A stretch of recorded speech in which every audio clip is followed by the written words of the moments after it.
बहुत जगह सर इस साइड इधर अंधेरा इधर इधर इधर यहाँ करेंगे उधर चलते हैं फिर रुक जाओ फिर चलते हैं नहीं यहाँ चलते हैं ना सर पीछे थोड़ा बाउंसर भैया पीछे से हट जाना थोड़ा सेंटर में आ जाइए बस नहीं वो मार रहा है ना लाइट नहीं है ठीक है नहीं जा रही है हाँ आ रही है सर दिस कैमरा प्लीज मुझे दिस साइड सर एक बार सेंटर प्लीज हाँ देखा औसम औसम बढ़िया गाने सोलो सुने? गाने सुने गाने तो बढ़िया होंगे क्या आप हो तो अच्छा होगा भाई अरे अरे so sweet. सोलो कर ले एक सोलो कर ले सोलो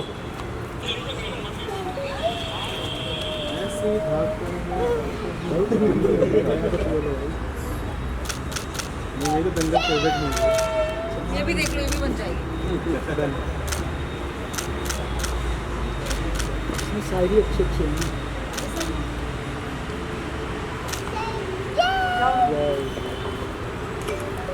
मेरे सर क्या लग रहे हो आप आज मुझे नहीं बोलना मैम आप क्या लग रही हो आज मेरे गली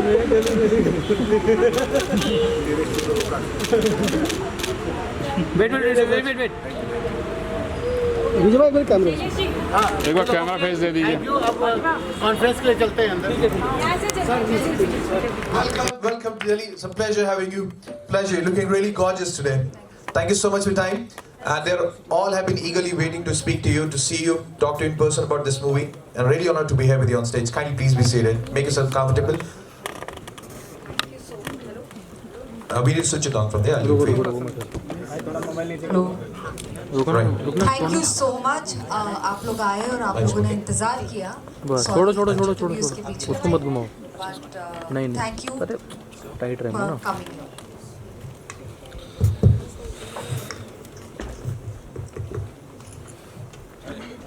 ओके तो आप लोग पूछने से पहले मैं ही पूछ रहा था क्योंकि सर मुझे मौका मिलेगा नहीं दिल्ली से आप लोगों का लगाव बहुत है इनफैक्ट शूटिंग में तो दिल्ली से क्या यादें जुड़ी हैं आपकी तो बहुत सारी हैं और काफी कुछ पढ़ा भी है आपके और इंटरव्यूज भी देखे हमने दिल्ली से कुछ ऐसी यादें जो आज इस मूवी को शूट करते हुए आपकी है ना यादें ताज़ा तरीन हो गई यार दिल्ली में ये किया था ये तो मैं नेचुरली मूवी में करूंगा ही करूंगा मेरा इस फिल्म का जो पहले दिन का शूट था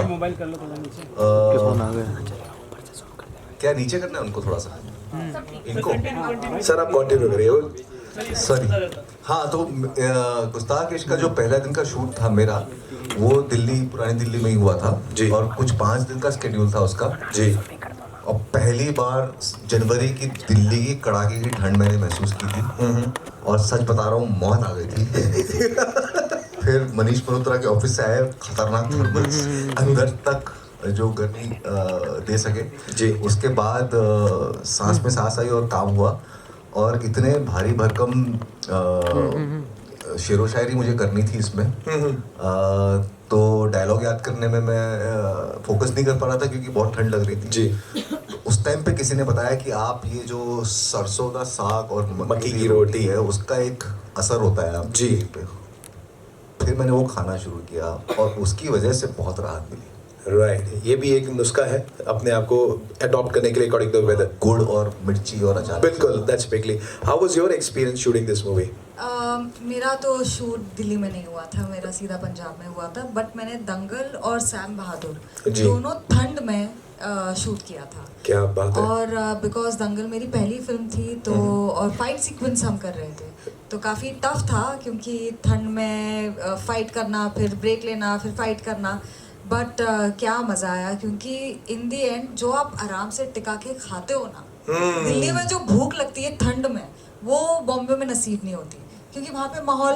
मतलब whether through out the Pleasant year रहता है। प्लेजेंट ही रहता है अच्छा रहता है काफ़ी Right. बट ये एक्सपीरियंस नहीं होता है कि गर्म कपड़े पहने या ज़्यादा खाए और बुरा भी ना लगे और चाय भी रज के पियेंगे ना दिन की 1 कप या 3-4 कप चाय अभी मैंने बैठ के पी लिया कुल्हड़ में ओके बड़ा मज़ा आया मुझे बड़ा मजा है 5 इंटरव्यू किए और 4 कप चाय पी गई है हाँ और मतलब एक में था कि माइक पकड़ना था मेरे लिए यार चाय पीनी है माइक डिसीजन नहीं ले पा रही थी तो मैंने ऐसे दोनों हाँ बोलिए that was fuel to you this day.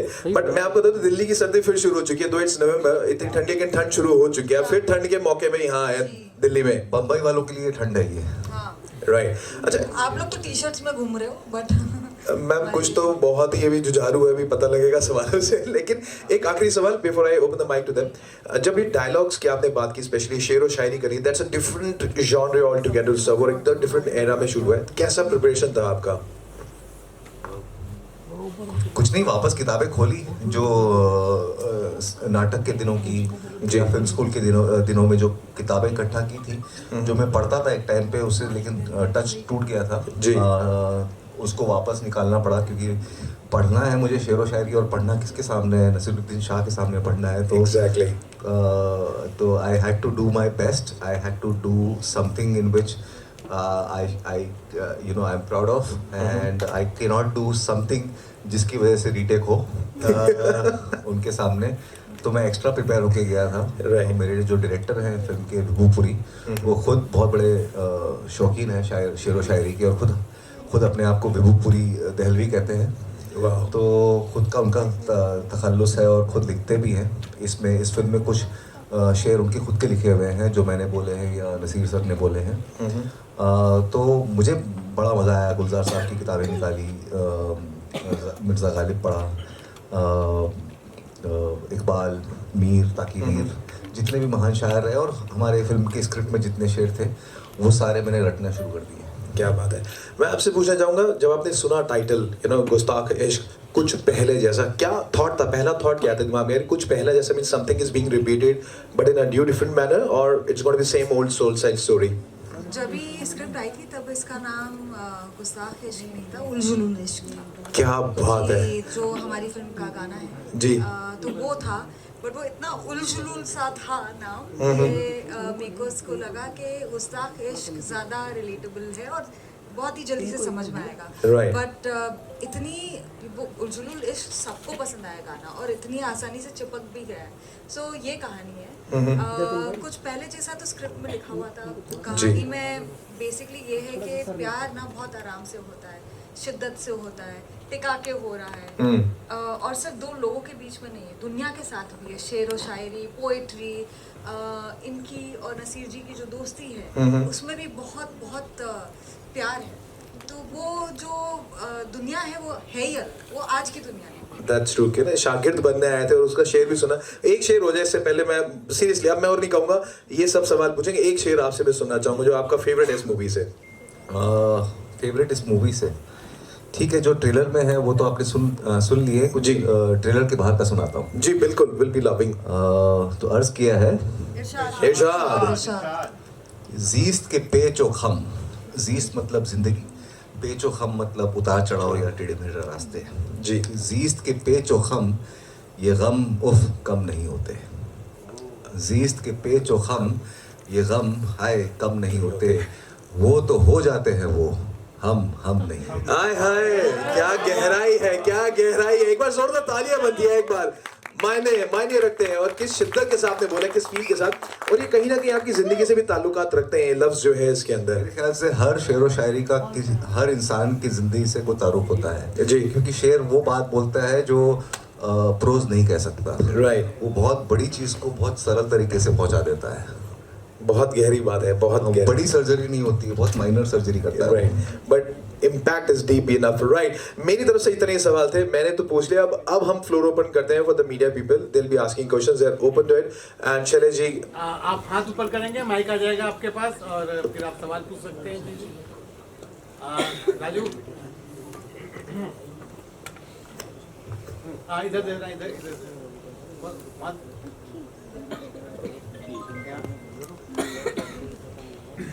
Please introduce yourself as well. Hi sir, तो शाह दिस साइड। मेरा क्वेश्चन ये है कि आपने नसरुद्दीन शाह के साथ इस मूवी में एक्ट करा है, तो एक्सपीरियंस के बारे में बताइए, और फातिमा के साथ आपका फर्स्ट टाइम था, तो क्या कहना चाहोगे? तारीफ करना पहले। फातिमा के साथ बहुत अच्छा रहा। नसीर सर को मैं बहुत as a student of actor, जब मैं फिल्म स्कूल गया था तब से मैं उनका मुरीद रहा हूँ, उनको अपना उस्ताद अपने दिल में मान के बैठा हूँ, और पूरी कोशिश की थी कि उनके साथ मैं काम कर सकूँ। या उनके थिएटर ग्रुप में जाके उनको एक्ट कर सकूं, बट मौका मिला नहीं। तो मैं जाके उनके साथ बैक स्टेज करता था, उनकी क्लासेस में ज़बरदस्ती घुस के उनकी एक्टिंग एक्सरसाइजेस सीखता था। उनका कोई नाटक आज तक मैंने मिस नहीं किया। बम्बई में मैं 17 साल से रह रहा हूँ बॉम्बे में, उनका एक भी नाटक मैंने मिस नहीं किया। वो अपने आप में एक इंस्टीट्यूशन है, एक स्कूल है एक्टिंग की। और उनकी सबसे बड़ी जो क्वालिटी है मुझे वो लगती है कि वो आज भी स्टूडेंट ऑफ एक्टिंग है। इतने तजुर्बेकार होकर, इतने जानकार होकर, इतना काम करके भी आज भी वो एक स्टूडेंट है एक्टिंग के, और आज भी लोगों को एक्टिंग सिखाते हैं, आज भी जुड़े हुए हैं, आज भी क्लासेस करते हैं, आज भी वर्कशॉप्स करते हैं, आज भी नाटक करते हैं, आज भी फिल्में करते हैं, और इतनी सरल तरीके से करते हैं। तो मेरे लिए एक ख़जाना था, एक मौका था कि मैं उनके साथ समय बिता सकूं। कुछ लोग बहुत मेरे दिल के करीब हैं, उनके साथ समय बिताने का मौका मिल जाता तो मैं अपने आप को सौभाग्य वाला मानता हूं। इरफान साहब उनमें से एक थे, उनके साथ मैंने समय बिताया, लेकिन काम करने का मौका हालांकि मिला नहीं।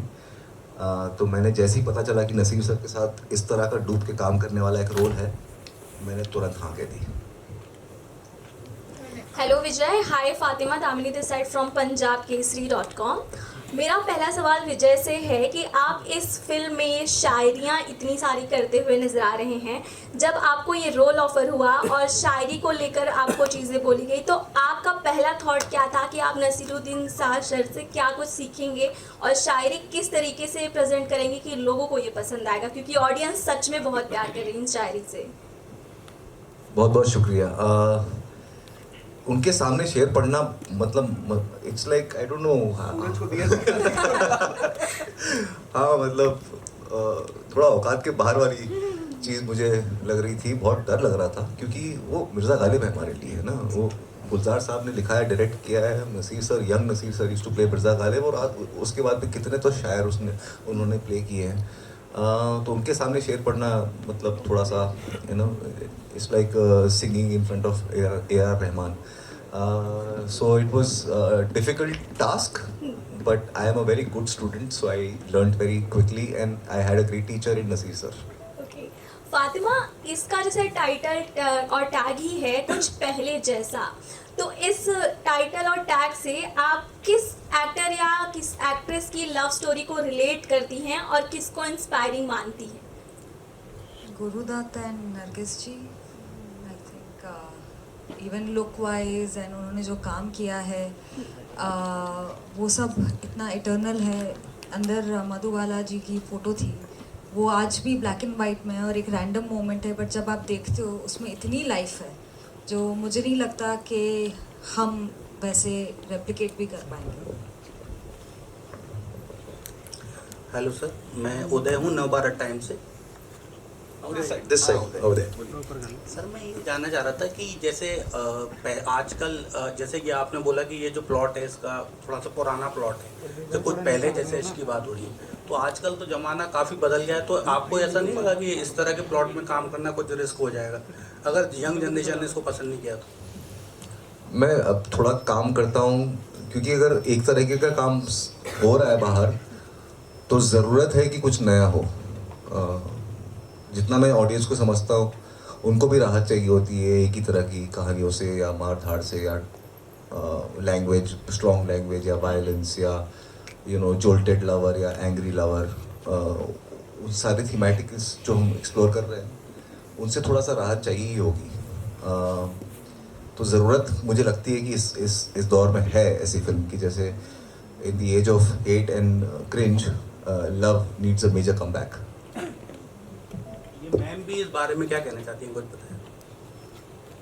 सॉरी, वापस पूछना सवाल। मैं अपनी सोच में चली गई, मैं थोड़ा पहले जैसे चीज़ों के बारे में सोचने लग गई थी। हाँ जी। नहीं, ये जैसे ये जो अभी ये पहले जैसे इसकी बात हो रही है, और आज का ज़माना जिस तरह से बदल गया है, और अपन देख ही रहे हैं किस तरह से रिलेशन है, तो अगर उसमें आपको ये प्लॉट मतलब ये फिल्म को साइन करना, उसमें काम करना, एक रिस्क नहीं लगा कि अगर ये फिल्म में हमारा किरदार कैसा रहेगा? बिल्कुल भी रिस्क नहीं लगा, क्योंकि अगर कहानी में आप इमोशनली कनेक्ट करते हो तो बिल्कुल भी मैटर नहीं करता वो आज के ज़माने के ऊपर है, पिछले ज़माने के ऊपर है, या कभी के ऊपर भी है। वो एक चीज़ है कि पुरानी फिल्मों में एक रोमांस होता था जो था इंतज़ार का, जो अब नहीं है, क्योंकि अब आप इंस्टाग्राम में भी जाके फटफट से देख सकते हो। वो पहले अगर किसी को आप देखते थे, इंतज़ार करना पड़ता था और विश करना पड़ता था कि काश वो वापस ये जगह पे ये समय पे आ जाए। तो वो इंतज़ार का जो मज़ा था ना, वो मिस हम करते हैं। तो ये फिल्म के ज़रिए ऐसी बहुत सारी चीज़ें हैं जो हमें करने का मौका मिला, और कितने लकी हम कि ये टाइम पे एक ऐसी दुनिया में जाने का मौका मिला जहाँ पे हम एक पुराने किस्म का इश्क हम कर रहे हैं और मौका मिला है। Hello sir, ma'am, this side Simran hi Simran from Filmistan. मेरा क्वेश्चन आप दोनों से ही है कि ये फिल्म की वाइब जो है वो सैड भी दिखती है, रोमांटिक भी दिखती है, जैसे हमने ट्रेलर देखा। तो थ्रू आउट द शूटिंग आप दोनों का फेवरेट मोमेंट क्या था फिल्म के अंदर? वैसे यही तो ज़िंदगी है, सैड, रोमांस, मेलनकली, खुशी, ह्यूमर शारिब है इसमें। तो बहुत ही बेहतरीन एक्टर है, और जैसे ही वो आते हैं इसकी स्क्रीन एकदम लाइट अप कर जाती है। एक क्वेश्चन मेरा भी है, आपकी लाइफ के लाइव एक्सपीरियंसेस कुछ काम है, मतलब पास में कभी ऐसा हो जो इंतजार की आपने बात की कि बहुत गहरी बात है कि इंतजार में ही प्यार है, कभी ऐसा इंतजार आपने किसी के लिए किया हो जो आपने वहाँ फिल्म में यूज किया? नहीं, फिल्म में मैं यूज नहीं किया, जिंदगी में बहुत यूज किया है। इंतजार करने में बड़ा मजा आता है मुझे, क्योंकि कोई चीज आसानी से मिल जाए ना तो फिर बड़ा कद्र नहीं होती उसकी। हाँ, उसकी कदर नहीं होती। और क्या मजा है, देखो जब तक आप सोचते हो ना कि कुछ होने वाला है, होगा कि नहीं होगा, उसे पसंद करते हो नहीं करते, वो आपको पसंद करता है कि नहीं, उसमें बड़ी excitement. The butterflies in stomach, वो अभी वो खत्म हो जाएगा। अच्छी मैम, मेरा एक और सवाल था आपसे कि सर की तो शायरी हमें देखने को मिली, क्या आप भी इसमें शायरी करते नजर आएंगे? नहीं, मैं चुप हूँ। खुद एक शेर है इसमें, बब्बर शेर। Hi guys, I am Yatin Raj from HM digital reviews. मेरा सवाल एक्चुअल में फिल्म को लेके ये है कि आप इस फिल्म से विजय एंड फातिमा दोनों क्या मेमोरीज लेके जाएंगे अपने साथ, जानना चाहूँगा मैं। मेमोरीज क्या क्या लेके जाएंगे या थ्रू द फिल्म? कि मुझे काम करने का मौका मिला नसीर जी के साथ, विजय, फिर ऐसे गाने लिखे गए मेरे किरदार के ऊपर, आप इस धूप में, लिखे गए गुलजार साहब से, और विशाल जी ने कंपोज किया है। तो इससे ज़्यादा खूबसूरत बात, और ये वापस मौका मिलेगा कि नहीं पता नहीं, तो मैं तो बहुत खुश हूँ। क्या मेमोरीज लेके जाएंगे? मेरे ख्याल से जो पिछले 1 महीने से मैं प्रमोट कर रहा हूँ उसमें मैं रोज़ सुबह उठता हूँ, मनीष मल्होत्रा के कपड़े पहनता हूँ, उनके मतलब उनके रोज़ पहनता हूँ, और अगले 1 महीने तक यही होने वाला है मेरे साथ। आज तक मेरे साथ ऐसा नहीं हुआ कि मैं इतना कुछ और मैं अपने घर में घूम रहा हूँ। तो ये मैं सबसे बड़ी यादगार मेरे साथ रहेगी, हालांकि मजाक है। मैंने जैसे बताया कि इतने शातिर, इतने ज़बरदस्त, इतने धुरंधर, इतने कमाल के कलाकार एक साथ आके जुड़ते हैं, दोबारा ऐसा होगा नहीं होगा हमको नहीं पता। तो ये एक मेमोरी तो बनी गई। मेरे ख्याल से इस फिल्म के ज़रिए मैं मेमोरी लेके जाने से ज़्यादा मेमोरी दे के जाना चाहता हूँ। एक और चीज़ मैं कहना चाहूँगी कि हम लोग कल से प्रमोशन कर रहे हैं, फिर ट्रैवल करके आए, बिल्कुल सोने का मौका नहीं मिला, पर जितने भी हमारे इंटरव्यूज़ हुए या जो भी मीडिया के साथ इंटरेक्शन हुआ है ना, सच में बहुत मज़ा आया है। जो सवाल पूछे गए, इतनी मस्ती है यहाँ की हवा में इतनी मस्ती है सवाल में भी। तो thank you so much. Thank you as well. Hello, मेरा नाम राजेश है, मैं टोटल खबरें से हूँ। इधर विजय जी सामने, इधर फ्रंट है आपके बिल्कुल राइट। सामने और क्या हो सकता है? इधर बिल्कुल है। अच्छा, आपने जो है कि आपका जो है कि दिल्ली का जो है, और आपका जो है कि पंजाब का जो है, क्या आपका एक्सपीरियंस रहा, थोड़ा उसके बारे में शेयर करिए शूटिंग के दौरान। क्योंकि विजय ने बताया कि दिल्ली में जो साग खाया उन्होंने ठंड में, और आपने कौन से मौसम में वहाँ पे शूटिंग की, उसके बारे में। ठंड में शूट की, बिल्कुल जनवरी में, और बहुत बहुत ज़्यादा वाइट मक्खन और मकई की रोटी इतना खाया कि मतलब मैं सब्जी के साथ नहीं खाती थी, मैं रोटी और मक्खन ही खा रही थी। एक पॉइंट के बाद ऐसा हो गया था कि बॉडी ने बोल दिया था बस बहन, अब कुछ नहीं जाएगा पेट में। तो मेरा दिल्ली के बाद पहला जो काम शुरू हुआ था वो अमृतसर गए थे हम लोग। तो जैसे ही वहाँ पहुँचे उसी रात को हम लोग पहले तो गोल्डन टेम्पल में जाके हमने मत्था टेका, वहाँ पर लंगर में खाए भी और सेवा भी की। मेरी टीम के लोग, रसूल पुकटी जो साउंड के फिल्म के साउंड डिज़ाइनर हैं, मेरे डायरेक्टर विभूपुरी और काफ़ी सारे लोग जो प्रोडक्शन से थे, हम सब गए वहाँ पर से काम ने सर टेका और उसके बाद में काम शुरू किया। पहली बार पंजाब जाना हुआ, इतने साल से मैं काम कर रहा हूँ लेकिन कभी मौका मिला नहीं, तो पंजाब पहली बार देखना हुआ। वहाँ के लोगों का, वहाँ की भाषा का, एक कमाल की चीज़ वहाँ पर मैंने खाई है जिसका नाम है फ्रूट क्रीम। ये बॉम्बे पहुँची नहीं अभी तक भाई साहब। फ्रूट क्रीम के चक्कर में ना ये जो हल्का सा पेट निकला है ना मेरा पूरी फिल्म में, वो फ्रूट क्रीम का है। पंजाब में तो और भी खाने काफ़ी फेमस है, उसके बाद हम लोग पटियाला गए, वहाँ पर क्या होता है आपको बताइए। हाय विजय, पुष्पांजलि फ्रॉम बॉलीवुड कट अनकट। आपने फिल्म में इतनी सारी शायरियाँ बोली हैं, तो ये जो शायरियाँ थी याद करने में कितना टाइम लगा या फिर वन को में ही सारी? शायरी का एक ही है, आपको शब्द तो 8, 9 या 10 के बीच में रहते हैं 2 लाइन में, लेकिन दिक्कत ये है कि उसको आप 50,000 तरीके से बोल सकते हो। अब आपके क्या उसमें मतलब है वो आपको ढूंढना है। आप कहाँ पर एम्फेसिस देना चाहते हो, कहाँ पर आपको पॉज देना है, कहाँ पर खींचना है, कहाँ वजन डालना है, किसको खींचना है, कहाँ किस पे आपको किसको रवानगी पे निकालना है, वो सारे वहाँ पर नसीर सर का काम बहुत मैं देख के सीख रहा था उनको। जो मैंने अभी शेर पढ़ा था आपके लिए, जीत के पेचो हम, मैं पढ़ रहा था कि वो तो हो जाते हैं वो, हम नहीं होते हैं। तो उन्होंने कहा ये हम नहीं होते, आप वजन डालो उसमें। तो इस तरह की छोटी छोटी चीज़ें सीखने को मिल जाती है। तो जितना प्रैक्टिस करते हो उतने अच्छे हो जाते हो। जावेद साहब बोलते हैं कि बोलना सबको आता नहीं है, बोल के सीखते हैं बोलना। सना फातिमा। हाँ, सना फातिमा शेख। तो ये बताइए कि ऐसा क्या खाते हैं इसकी ग्रो कर रही है आपकी? आप ऐसा क्या खाते हैं? मैं तो खाती 2 साल। अरे आप बताइए अपना। सफेद मक्खन, मलाई, मुझे घी और मलाई बहुत पसंद। हाय विजय, hi Fatima, Rachna this side Bollywood gossiping से।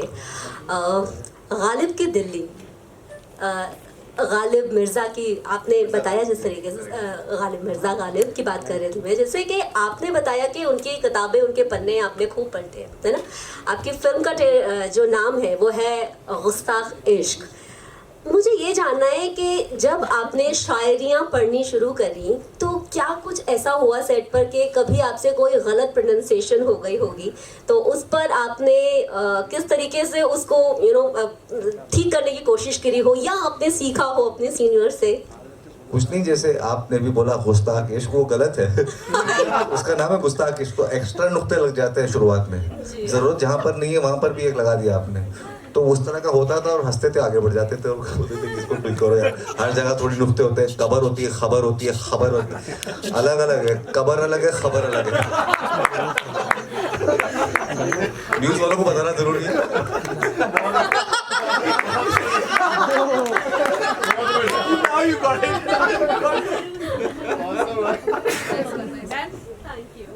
Thank you so much, thank you. तो आपको आज खबर मिल गई होगी, खबर में चला गया।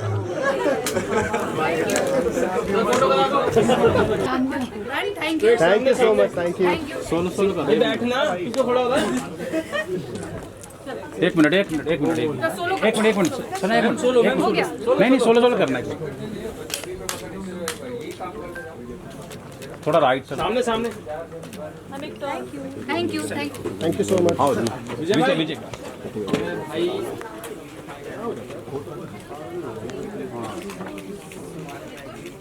थोड़ा राइट सामने। Super hit. Thank you so much भाई लोग देखना। Thank you.